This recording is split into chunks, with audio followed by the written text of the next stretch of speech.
Let's be brutally honest from the start. Nobody told you this out loud because it would sound cruel, but you already feel it deep inside. The creeping thought that something is slipping away. Not your body, not your health, not even time itself. What's slipping away is your belief that there is still more ahead than behind. You don't admit it in conversations, but you know the thought. It shows up when you hear a younger colleague talk about their plans. It whispers when you scroll through old photos.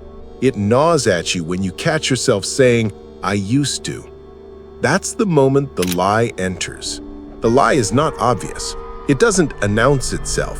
It disguises itself as logic, as realism, as maturity. And the lie says, your best moment has already passed. Do you realize how lethal that is? Because once you buy into it, every day after 40 becomes a repetition, not a creation. You wake up not to build, but to maintain. You breathe not with hunger, but with resignation. You stop asking what's possible and replace it with what's left for me.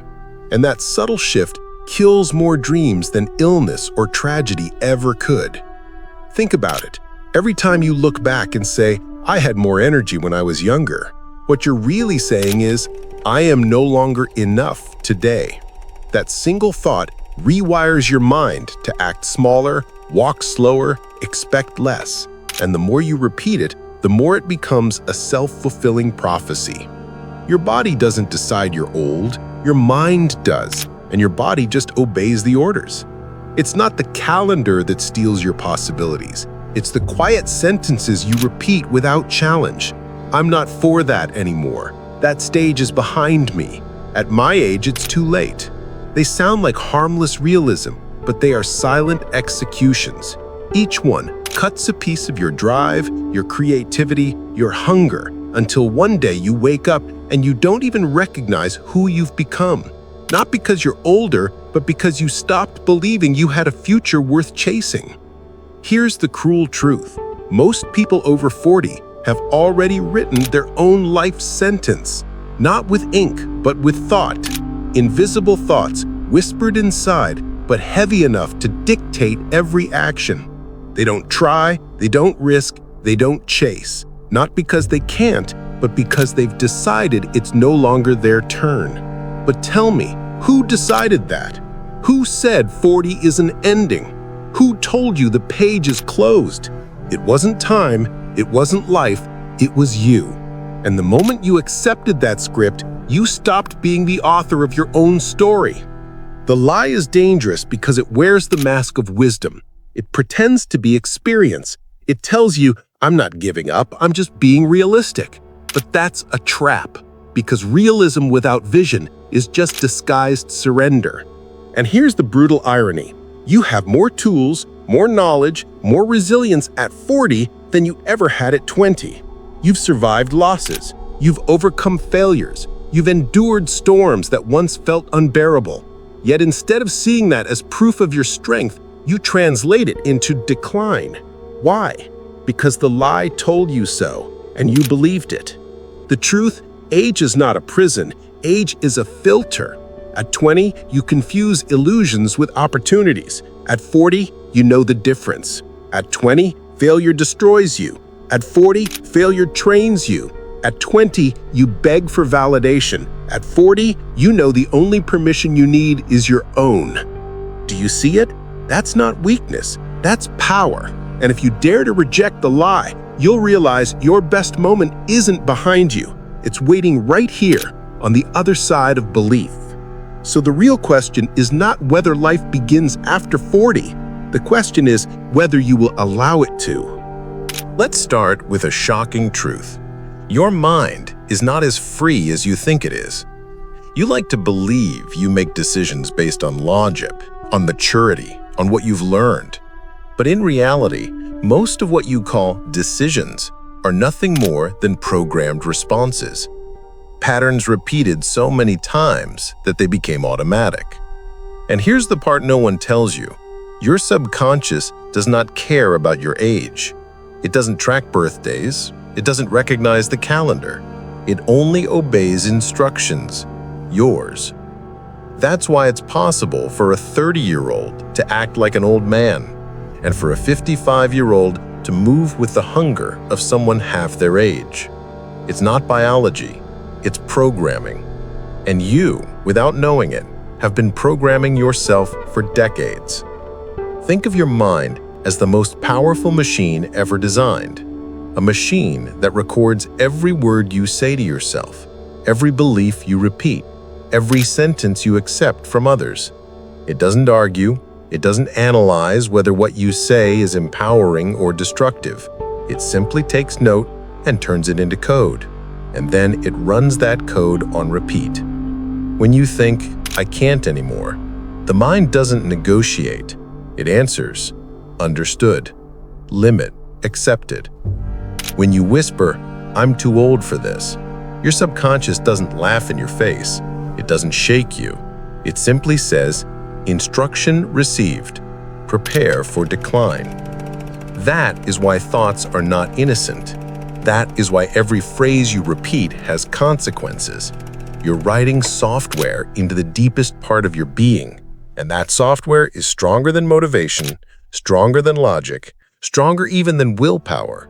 Because while willpower tires, programming doesn't.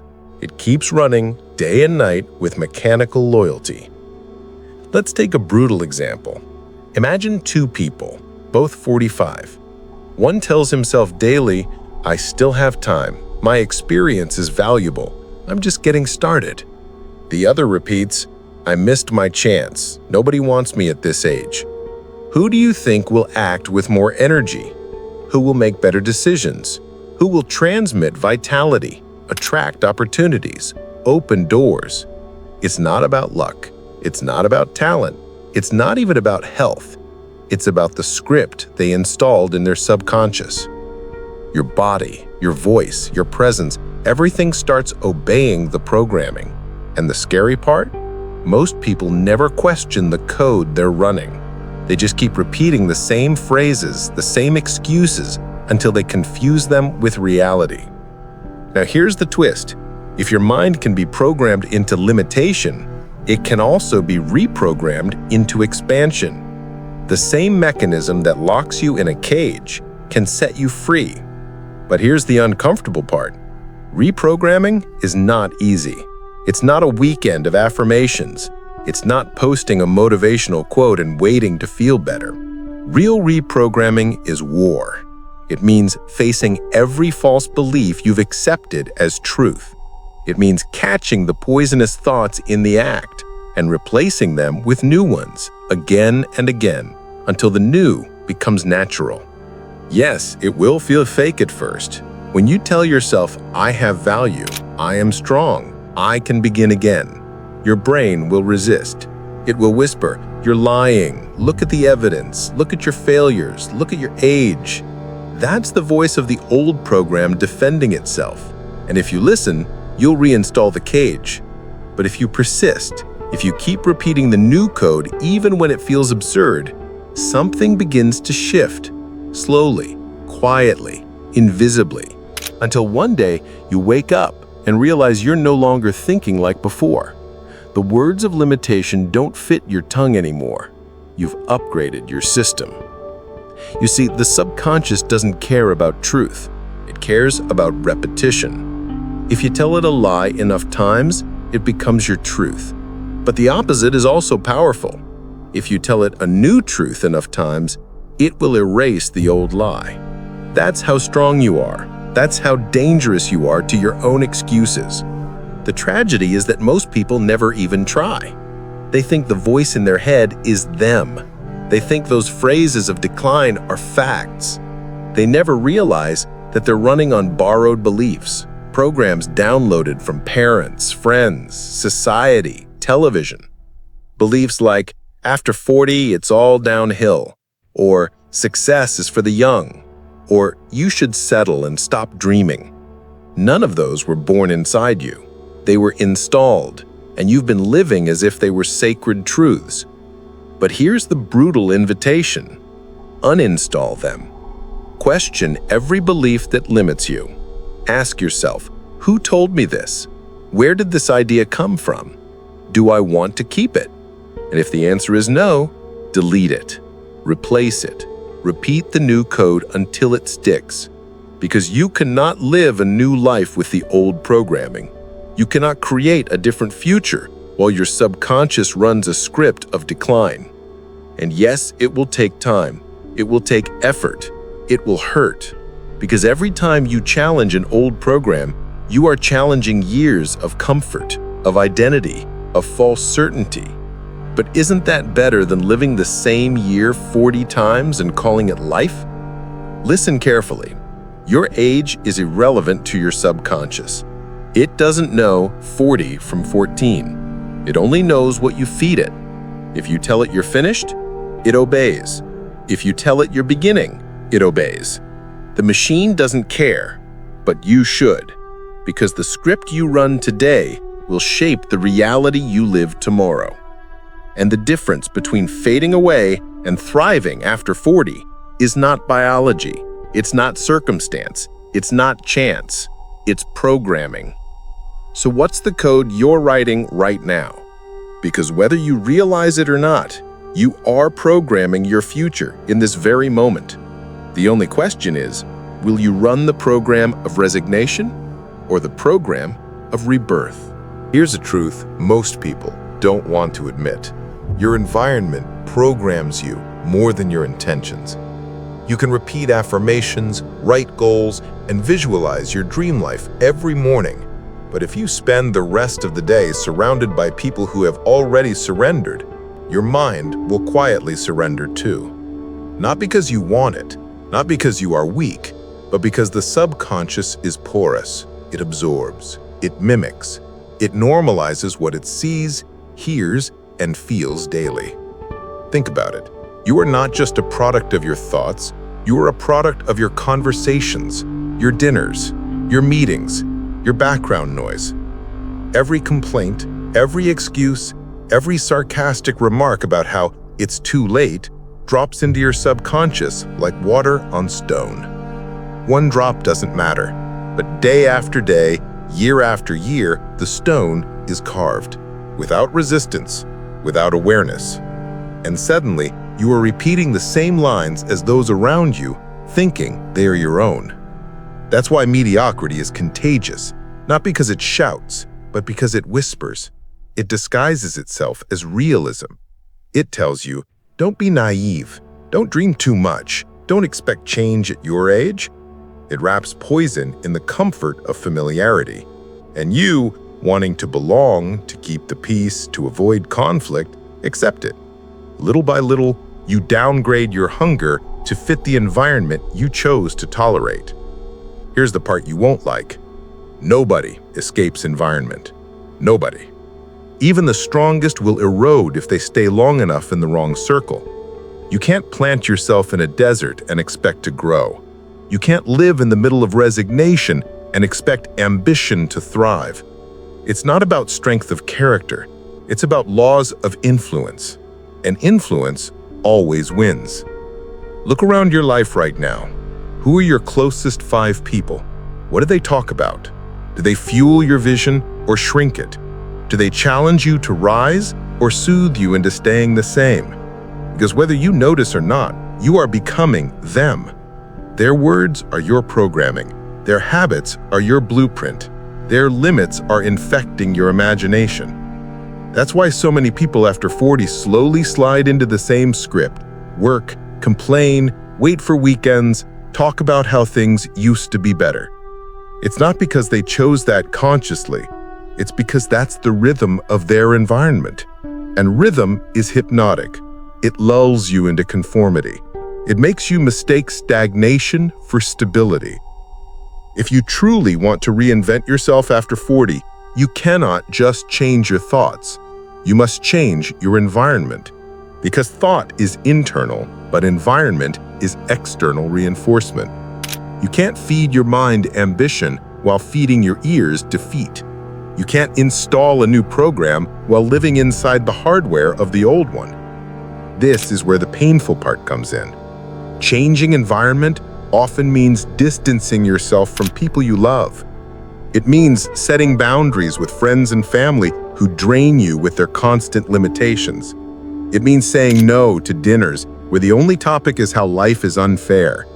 It means refusing to nod along when someone says, "At our age, it's no longer possible." Those sentences are not harmless. They are daggers disguised as casual talk. But here's the paradox. Protecting your environment isn't selfish. It's survival. You are not betraying anyone by refusing to absorb their limitations. You are not arrogant for shielding your vision. You are finally valuing yourself enough to stop letting resignation be the soundtrack of your life. Let's go deeper. Your environment is not only people. It's everything you consume, the shows you watch, the music you let play in the background, the news you scroll through, the social media you binge. Each of those is a voice whispering to your subconscious. And if most of those voices are cynical, negative, hopeless, don't be surprised when your inner voice begins to echo the same ones. Language shapes destiny. Not only the language you use, but the language you tolerate. Words are never neutral. Every time you laugh at a joke about being too old, your subconscious is recording this is normal. Every time you let a colleague dismiss your ambition with a sarcastic remark, your subconscious takes note. Dreaming is dangerous here. And slowly, invisibly, you adapt. This is why transformation after 40 is not just about mindset, it's about environment design. You must curate your life like a sacred space. Protect it with the same seriousness you'd protect your health, because your environment is mental nutrition. And if you keep eating poison, don't expect vitality. So ask yourself today, what conversations are you allowing? Who has a seat at your table? Who has access to your energy? And why? If they are not aligned with the life you want to build, why are they still shaping your reality? Yes, it's uncomfortable. Yes, it feels cruel to step away from people who may care about you but poison you unconsciously. But what's the alternative? Sacrifice the rest of your life just to avoid offending someone? Continue shrinking your fire so that others don't feel uncomfortable in your presence? That's not kindness, that's suicide of potential. Here's a brutal truth. You cannot become a new person in the same environment that made you old. You cannot build new dreams in a room full of people who burned theirs to ashes. You can't expect different results while keeping the same conversations, the same habits, the same atmosphere. If you want to transform, the soil must change, period. And once you change it, something incredible happens. Suddenly you start thinking bigger, not because you forced it, but because growth becomes normal again. You start acting bolder, not because you read it in a book, but because courage is contagious too. You begin to feel alive again because you're no longer breathing the recycled air of resignation. Environment is destiny. It always has been. And if you don't choose it consciously, it will choose for you. So protect it, guard it, design it. Because after 40, you no longer have the luxury of wasting time in places and people who shrink you. You don't need everyone to approve, you don't need to explain, you just need to choose. Because the environment you accept today will determine the life you live tomorrow. So tell me, are you brave enough to build an environment worthy of your rebirth? Or will you keep pretending that you can bloom in a desert? The answer to that question will decide everything. Of all the lies you've swallowed, this one may be the most toxic. The belief that your worth can be measured against someone else's life. It sounds harmless when it begins. You see a colleague promoted. You notice a friend looking younger, fitter, richer. You scroll through endless feeds of curated smiles and achievements. At first, it feels like curiosity, but soon, curiosity turns into corrosion, because comparison is not just observation, it's silent self-destruction. And here's the brutal truth. Comparison never works in your favor. Either you feel smaller because someone else appears ahead, or you feel falsely superior because someone else is behind. In both cases, you lose. In both cases, you step out of your own lane and start living by borrowed measurements. Think about what comparison really says. When you tell yourself, Look at them, they're so far ahead. What you're really saying is, I am behind, I am less. And your subconscious takes note. It doesn't analyze the context. It doesn't ask if you're even playing the same game. It simply records, we are inadequate. And then, like all programming, it runs that script again and again until inadequacy becomes your identity. On the other hand, when you compare downward, when you think, at least I'm doing better than them, you poison yourself in a different way. You trick yourself into complacency. You lower your standards. You relax in mediocrity. Because superiority is just as toxic as inferiority. Both keep you from focusing on the only person that matters, yourself. Comparison is poison because it distorts reality. You are never seeing the full picture. You are comparing your behind the scenes to someone else's highlight reel. You don't see the nights they cried themselves to sleep. You don't see the failures they hide. You don't see the battles they fight silently. You only see the curated version. And yet you measure your raw, unfiltered life against it as if it were fair. It's not fair. It's madness. And the irony, while you compare yourself to them, they are likely comparing themselves to someone else. The chain of poison never ends. Everyone looks sideways, nobody looks forward. After 40, comparison becomes even more dangerous because it whispers the most lethal lie. It's too late for me. You see younger people climbing faster, learning quicker, achieving more, and you conclude that your time is gone. But you forget something essential. You are not in their race. You are not on their clock. You are not meant to follow their script. The only clock that matters is yours. The only finish line is the one you define. But if you live through comparison, you abandon your lane to chase shadows. And here's the cruel reality. Comparison makes you blind to your own progress. You dismiss your victories because they don't look like someone else's. You ignore your growth because it's not dramatic enough for social media. You forget how far you've come because you're obsessed with how far someone else appears to be. And in that blindness, you stop moving. You paralyze yourself in envy, resentment, or shame. But let's be clear, comparison is not just destructive, it's addictive. It feeds the ego. The ego loves measurement, ranking, scoreboard thinking. The ego thrives on knowing who's above and who's below.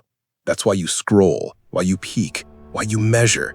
It gives you a hit of significance even if it's poisonous. And like all addictions, the more you feed it, the emptier you feel. Until one day you wake up and realize you have lived half your life as a spectator of others, not the author of your own. So what's the cure?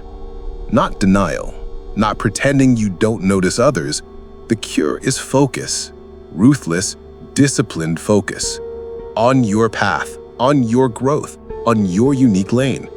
The cure is reminding yourself daily, their story is not my story. Their timeline is not my timeline. Their success does not threaten mine. Because truth is not scarce. Opportunities are not scarce. Life is not a pie where someone else's slice reduces yours. But comparison makes you believe it is. Here's a shift you must make if you want freedom after 40. Stop asking, am I ahead or behind? And start asking, am I aligned or misaligned? Ahead and behind are illusions created by comparison. Alignment is truth.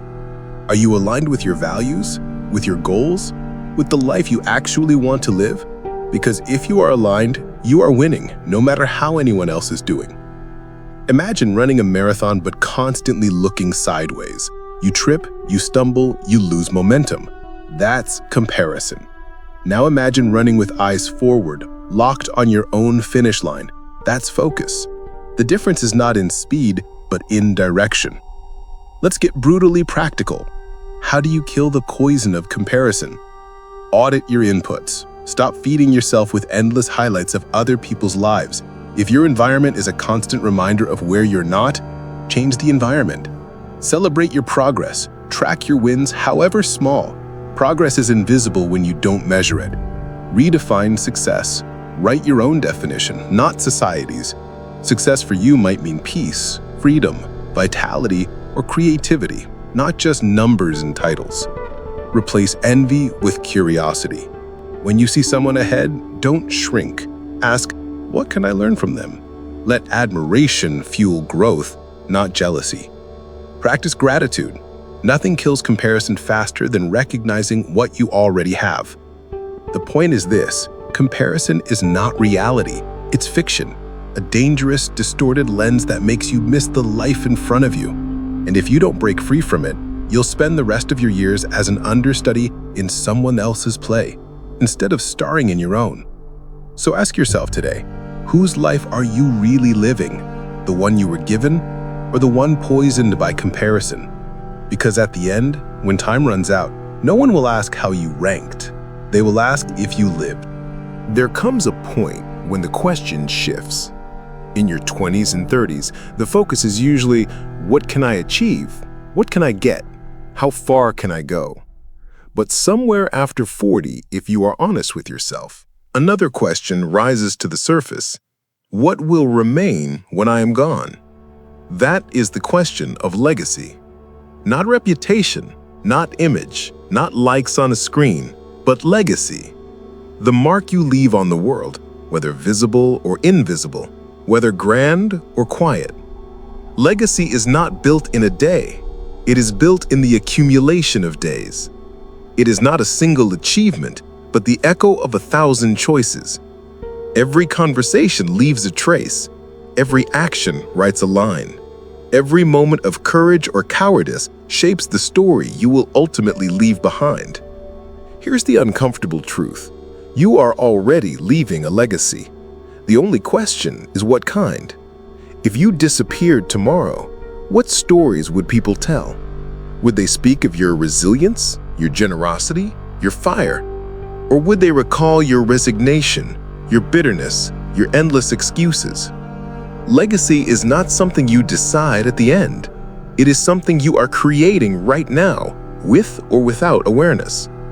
So the challenge is not, will I leave a legacy? The challenge is, will I leave one worth remembering? The tragedy is that most people never consider this.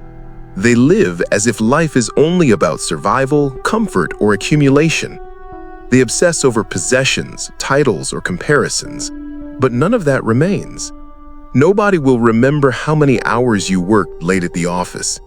Nobody will care about the square footage of your house.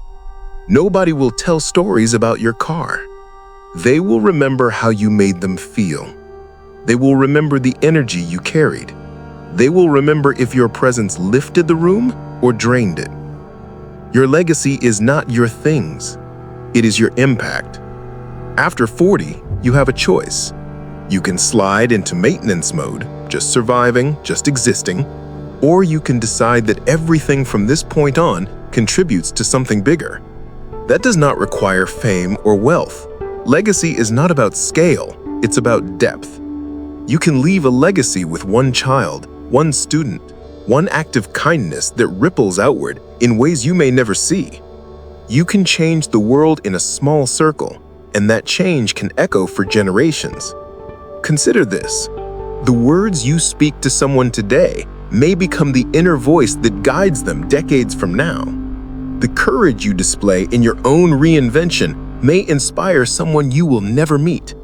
Legacy is not just what you know you left, it is also what you will never know you touched. But let's go deeper. Legacy is not only external, it is also internal. It's the inheritance you leave yourself. Will you leave behind a life of regret? Or will you leave yourself the dignity of knowing you lived fully? When your final day comes, your legacy to yourself is the answer to one question. Did I live as who I truly was, or did I die as a shadow of who I could have been? This is why chasing external validation is so dangerous. If your whole life is about proving to others, your legacy is hollow. Because legacy is not what they thought of you. Legacy is what you actually became. Reputation is what people guess. Legacy is what you are. Here's the brutal test. Imagine your funeral. What will they say? What do you want them to say? And now ask yourself, is the way you live today aligned with that vision? If not, what exactly are you waiting for? Legacy is not written in the future. It is written in your daily habits, your daily words, your daily choices. Every later you postpone is a theft from your legacy. Most people think legacy requires something massive: books written, empires built, monuments erected. That's a lie. Legacy is often quiet. A father who finally breaks the chain of silence and tells his child, "I believe in you." A mother who refuses to pass down bitterness and instead passes down hope. A friend who chooses to encourage instead of criticize. These are legacies. They are invisible monuments, but they are stronger than stone. Legacy is not about being remembered by everyone. It is about being unforgettable to the right ones. And here is the paradox: the more you chase legacy directly, the more it escapes you. Legacy is not built by obsession, it is built by alignment. If you live with integrity, with fire, with truth, legacy takes care of itself. If you show up every day as the most authentic, most alive version of yourself, the echo will follow. You don't have to force it, you just have to live it. But let me warn you, legacy demands courage. It demands that you stop playing small. It demands that you stop repeating the story of limitation and start writing the story of possibility. Because nobody remembers the one who complained. Nobody remembers the one who blended in. They remember the one who dared. They remember the one who lit a torch in the dark. So here's the question: what torch are you carrying? What story will burn after you are gone? You don't have to answer it all at once. You just need to live each day as if it adds a line to that story, because it does. Your life as legacy is not optional. It is happening right now in the way you speak, the way you love, the way you rise, and the way you fall and rise again. You are building your monument sentence by sentence, breath by breath. The only decision left is whether that monument will be made of stone or of ashes. So I ask you, will you let your legacy be an accident, or will you shape it with intention? Will you drift into obscurity, or will you decide that the second half of your life will be the half that counts most? Because it can be. In fact, it should be. Remember this: legacy is not what you leave for people, it is what you leave in people. And starting today, you get to decide what that will be.